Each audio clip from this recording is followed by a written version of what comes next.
नमस्कार। आज हम एक ऐसे विषय पर बात करने वाले हैं जो विज्ञान, खासकर जीव विज्ञान और रसायन विज्ञान की दुनिया में काफ़ी दिलचस्प है। हमारे पास एक लेख है, आणविक गतिकी। वीएमडी से अणुओं को देखें। ये विजुअल मॉलिक्यूलर डायनेमिक्स मतलब वीएमडी नाम के एक सॉफ्टवेयर के बारे में है। आज हम यही समझने की कोशिश करेंगे, ये वीएमडी टूल आखिर क्या है, कैसे काम करता है और ये इतना ज़रूरी क्यों है, खासकर उन लोगों के लिए जिनकी दिलचस्पी जीवन के सबसे छोटे हिस्सों जैसे प्रोटीन और डीएनए को समझने में है। ये लेख बताता है कि कैसे हम उन चीज़ों को देख सकते हैं जो आम तौर पर दिखाई नहीं देती, मतलब अणुओं की दुनिया, वो भी चलते फिरते। जरा सोचिए, क्या ये कमाल की बात नहीं कि हम अपनी आंखों से ये देख पाएं कि हमारी कोशिकाओं के अंदर छोटे छोटे अणु कैसे हिलडुल रहे हैं, या कोई वायरस कैसे कोशिका में घुस जाता है। वीएमडी हमें इसी अनदेखी दुनिया की एक झलक दिखाता है। तो चलिए इस पर थोड़ी गहराई से बात करते हैं। तो सबसे पहले ये वीएमडी आखिर है क्या भला? लेख के हिसाब से ये एक सॉफ्टवेयर है जिसे अर्बाना शैम्पेन में इलिनॉयस विश्वविद्यालय के वैज्ञानिकों ने बनाया है। इसका काम है जटिल आणविक डेटा लेना और उसे एक जीती जागती इंटरैक्टिव 3D तस्वीर में बदल देना। आप इसे ऐसे समझ सकती हैं जैसे जीव विज्ञान और रसायन विज्ञान के लिए एक किस्म का वर्चुअल रियलिटी हेडसेट हो, अणुओं की दुनिया के लिए। और सबसे बढ़िया बात, ये बिल्कुल मुफ्त है। माँ, और ये मुफ्त होना, ये सिर्फ पैसों की बचत नहीं है। इसका एक बड़ा मतलब है जिस पर हम शायद बाद में बात करें। पर पहले ये समझते हैं कि वीएमडी जैसी चीज की जरूरत ही क्यों पड़ी। जैसा लेख में बताया गया है, प्रोटीन, डीएनए, ये सब अणु जीवन के लिए फंडामेंटल हैं, जरूरी हैं। लेकिन ये इतने छोटे हैं और इतनी तेजी से बदलते हैं कि सबसे ताकतवर माइक्रोस्कोप भी अक्सर उनकी पूरी कहानी नहीं बता पाते। खासतौर पर जब वो हिल रहे हों, मुड़ रहे हों या एक दूसरे से इंटरेक्ट कर रहे हों। पहले वैज्ञानिकों को इनडायरेक्ट तरीकों से अंदाजा लगाना पड़ता था। वीएमडी ने वो बदल दिया। अब वैज्ञानिक अणु के डांस को सीधे देख सकते हैं। और ये सिर्फ देखना नहीं है, ये समझना है कि अणु कैसे काम करते हैं। और ये समझ, आप सोचिए, नई दवाएं बनाने से लेकर बीमारियों के कारण जानने तक हर जगह क्रांति ला सकती है। ये उस गैप को भरता है जो हमारे देखने की सीमा और आणविक दुनिया की असलियत के बीच था। बिल्कुल। और ये कैसे करता है, मतलब क्या है इसकी खासियतें? लेख वीएमडी की कुछ शानदार क्षमताओं पर रोशनी डालता है। सबसे पहले तो इसके बेहतरीन 3D ग्राफिक्स। आप माउस से अणु को किसी भी एंगल से देख सकती हैं, किसी खास हिस्से पे जूम कर सकती हैं और यहाँ तक कि अणु के अलग अलग हिस्सों को अलग अलग रंगों से हाईलाइट कर सकती हैं, जैसे ये दिखाने के लिए कि प्रोटीन का कौन सा हिस्सा जरूरी है। और ये सिर्फ रुकी हुई तस्वीरें नहीं है ना? नहीं, बिल्कुल नहीं। वीएमडी सिमुलेशन से बने एनिमेशन भी चला सकता है। लेख में एक जबरदस्त उदाहरण दिया गया है। सोचिए, एक वायरस कोशिका की सतह पर आ रहा है, उससे जुड़ रहा है और फिर अंदर जा रहा है। वीएमडी इस पूरी प्रक्रिया को स्टेप बाय स्टेप दिखा सकता है। ये सुनने में किसी साइंस फिक्शन फिल्म जैसा लगता है, पर ये असली विज्ञान है। बिल्कुल। और ये विजुअल क्षमताएं इतनी महत्वपूर्ण क्यों हैं? जरा सोचिए। मान लीजिए कोई वैज्ञानिक एक नई दवा बना रहा है। उसे ये देखना है कि दवा का अणु बीमारी वाले प्रोटीन से कैसे जुड़ेगा। अब इसे 3D में घूमते हुए, फिट होते हुए देखना कागज पर बने 2D चित्र या कंप्यूटर स्क्रीन पर फैली हुई संख्याओं की लिस्ट से कहीं ज्यादा आसान और जानकारी भरा होता है। आप सचमुच देख सकते हैं कि अणु कैसे फिट होते हैं, कहाँ शायद टक्कर हो रही है, कहाँ खिंचाव है। और वो जो रंग भरने वाली बात आपने कही, हाँ, वो भी बहुत काम की है। वैज्ञानिक अक्सर इसका इस्तेमाल करते हैं अणुओं के जरूरी हिस्सों पर ध्यान खींचने के लिए। जैसे किसी एंजाइम की एक्टिव साइट, वो जगह जहां रिएक्शन होता है, उसे एक खास रंग दे दिया, या फिर अणु के पॉजिटिव और नेगेटिव चार्ज वाले हिस्सों को अलग अलग दिखा दिया। इससे जटिल चीजों को समझना आसान हो जाता है। तो ये विजुअल्स तो कमाल के हैं, लेकिन वीएमडी सिर्फ देखने के लिए नहीं है ना? नहीं नहीं, लेख बताता है कि असली ताकत विश्लेषण में भी है। और यहीं पर एक और फीचर काम आता है, स्क्रिप्टिंग। अब स्क्रिप्टिंग सुनकर शायद कुछ लोग सोचें कि अरे, ये तो प्रोग्रामर्स का काम है। हाँ, ये आम धारणा है। लेकिन यहाँ अच्छी बात यह है, जैसा लेख में भी बताया गया है, कि आपको कोई कोडिंग विजार्ड होने की जरूरत नहीं है। स्क्रिप्टिंग का मतलब है वीएमडी को सरल टेक्स्ट कमांड्स के जरिए इंस्ट्रक्शन देना। सोचिए, अगर आपको हजारों अलग अलग टाइम फ्रेम्स में दो परमाणुओं के बीच की दूरी नापनी हो, तो माउस से क्लिक करने में तो घंटों लग जाएंगे। स्क्रिप्टिंग से आप एक छोटा सा कमांड लिखते हैं और वीएमडी वो काम सेकंडों में खुद कर देता है। ये है स्क्रिप्टिंग। आणविक गतिशीलता सिमुलेशन जैसे प्रयोगों से जो भारी मात्रा में डेटा मिलता है, उसे संभालने में अविश्वसनीय रूप से कुशल है। ये जो बार बार करने वाले काम होते हैं, उनको ऑटोमेट कर देता है, जैसे हजारों फ्रेम्स में कोई खास एंगल नापना या परमाणुओं के ग्रुप की मूवमेंट को ट्रैक करना।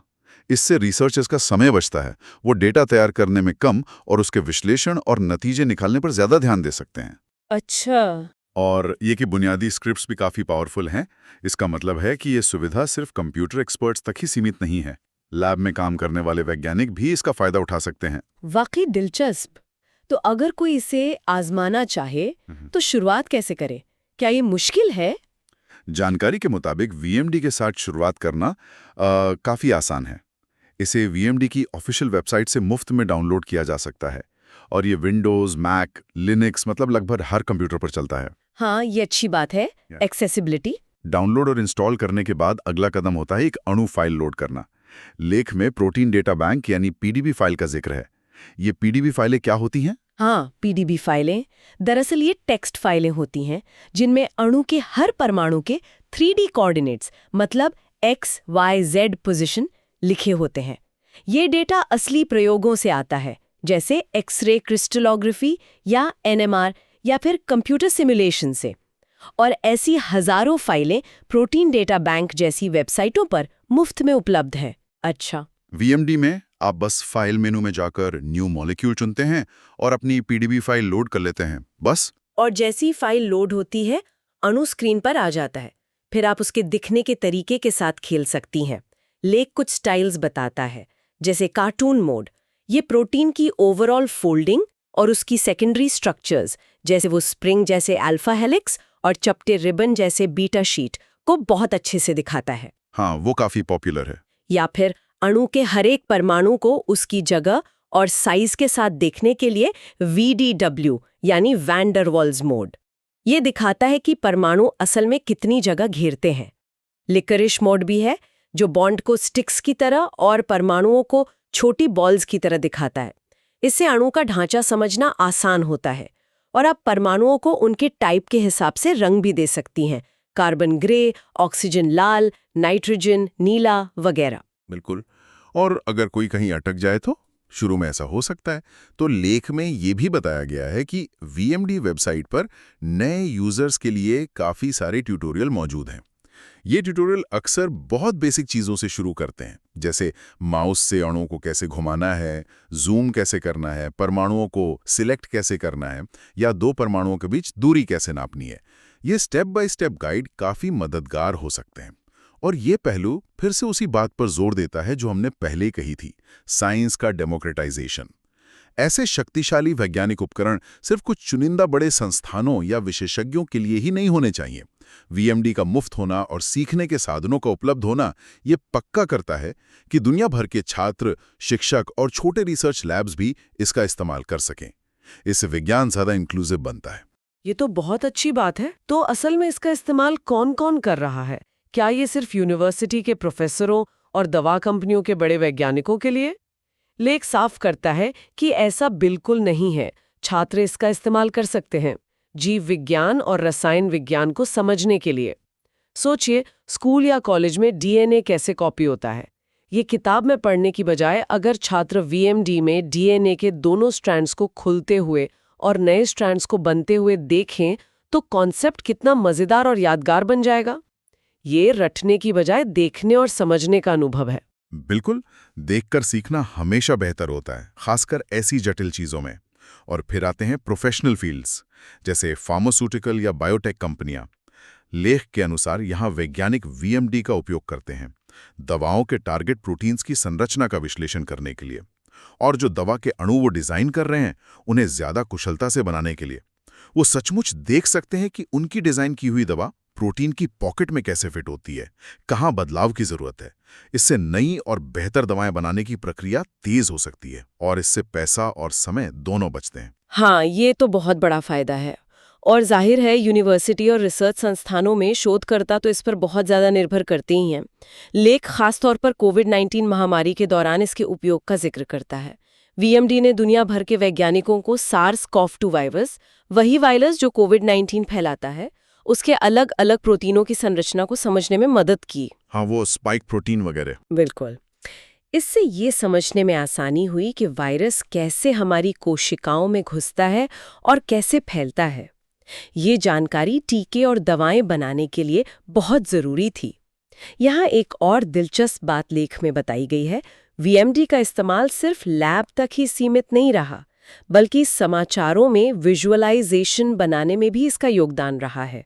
जैसे वो एनिमेशन जो दिखाते हैं कि खांसने या छींकने पर वायरस वाली बूंदें हवा में कैसे फैलती हैं, हो सकता है उनमें से कुछ वीएमडी की मदद से बने हो। हाँ, ये दिखाता है कि वीएमडी के एप्लीकेशंस कितने वाइड हैं। ये सिर्फ इंसानी बीमारियों तक ही सीमित नहीं है। लेख बताता है कि इसका उपयोग बैक्टीरिया में होने वाली प्रक्रियाओं के अध्ययन से लेकर पौधों में फोटोसिंथेसिस जैसी ऊर्जा प्रक्रियाओं को समझने तक कई अलग-अलग क्षेत्रों में हो रहा है। ये इस बात को रेखांकित करता है कि आणविक स्तर पर जीवन की बुनियादी प्रक्रियाओं को समझना कितना जरूरी है, चाहे वो स्वास्थ्य हो, पर्यावरण हो या फिर ऊर्जा। वीएमडी उस समझ को मुमकिन बनाता है। ये सिर्फ कंप्यूटर में दिखने वाला एब्स्ट्रैक्ट डेटा नहीं है, ये असल दुनिया की समस्याओं को हल करने में मदद कर रहा है। लेख एक और महत्वपूर्ण पहलू पर जोर देता है। वीएमडी सिर्फ एक सॉफ्टवेयर टूल नहीं है, इसके चारों ओर एक पूरा समुदाय है। दुनिया भर में जो वैज्ञानिक इसका इस्तेमाल करते हैं, वे अक्सर अपने बनाए हुए उपयोगी स्क्रिप्ट्स, प्लगइन्स मतलब वो छोटे प्रोग्राम जो वीएमडी में नई क्षमताएं जोड़ते हैं। हाँ, बिल्कुल, या विश्लेषण के तरीके ऑनलाइन साझा करते हैं। ये जो सहयोग की भावना है, ये आधुनिक विज्ञान, खासकर ओपन सोर्स या मुफ्त सॉफ्टवेयर की दुनिया में एक बहुत बड़ी ताकत है। जब यूजर्स अपने बनाए उपकरण और तकनीक शेयर करते हैं, तो ये सॉफ्टवेयर सबके लिए और ज़्यादा शक्तिशाली और वर्सेटाइल बन जाता है। एक वैज्ञानिक ने किसी खास काम के लिए जो प्लगइन बनाया, हो सकता है वो किसी दूसरे देश में बैठे किसी और वैज्ञानिक के लिए भी बहुत उपयोगी साबित हो। वीएमडी की मेलिंग लिस्ट और ऑनलाइन फोरम भी हैं, जहां लोग सवाल पूछ सकते हैं, अपनी समस्याएं बता सकते हैं और एक दूसरे की मदद कर सकते हैं। ये एक तरह का ग्लोबल साइंटिफिक कोऑपरेशन है।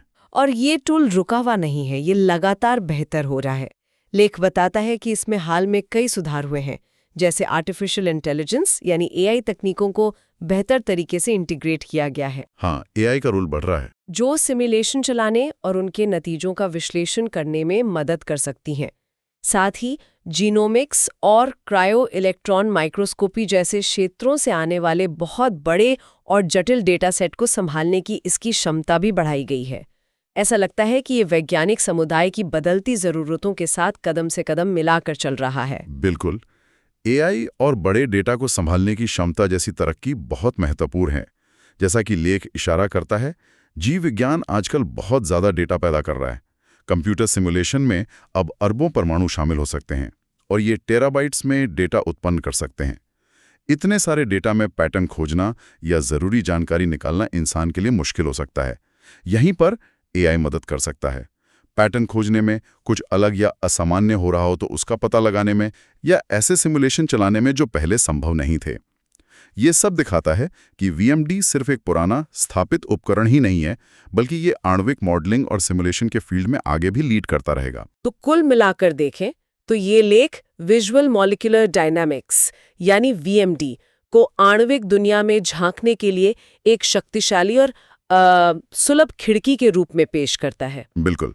ये एक मुफ्त टूल है जो छात्रों से लेकर अनुभवी शोधकर्ताओं तक सभी को उस अदृश्य आणविक नज़ारे की कल्पना करने, उसका विश्लेषण करने और उसे समझने में मदद करता है। वो नज़ारा जो हमारे चारों ओर जीवन को संभव बनाता है। बिल्कुल। और जैसा कि लेख स्पष्ट करता है, ये सिर्फ खूबसूरत तस्वीरें बनाने के बारे में नहीं है, यह उससे कहीं ज़्यादा है। इसका असली मकसद है जटिल जैविक प्रणालियों की गहरी समझ हासिल करना, वैज्ञानिक खोज को गति देना और संभवतः नई, ज्यादा असरदार दवाएं या बेहतर बायोफ्यूल जैसे महत्वपूर्ण इनोवेशंस को जन्म देना। विज्ञान को ज्यादा विजुअल और इंटरैक्टिव बनाकर वीएमडी जैसे उपकरण सीखने और खोजने के नए रास्ते खोलते हैं। इससे मुश्किल कॉन्सेप्ट्स भी ज्यादा लोगों की पहुंच में आ जाते हैं। यहाँ एक विचार सोचने के लिए छोड़ जाते हैं हम सब के लिए। अगर हम अणुओं को इस तरह देख सकते हैं जो कभी पूरी तरह अदृश्य थे, तो और कौन सी जटिल या अदृश्य प्रक्रियाएं या दुनियाएं हैं? शायद हमारे समाज के अंदर के नेटवर्क, अर्थव्यवस्था के उतार चढ़ाव या ब्रह्मांड की विशाल संरचनाएं, क्या उन्हें भी इसी तरह के शक्तिशाली विजुअल और विश्लेषणात्मक उपकरणों से खोजा जा सकता है?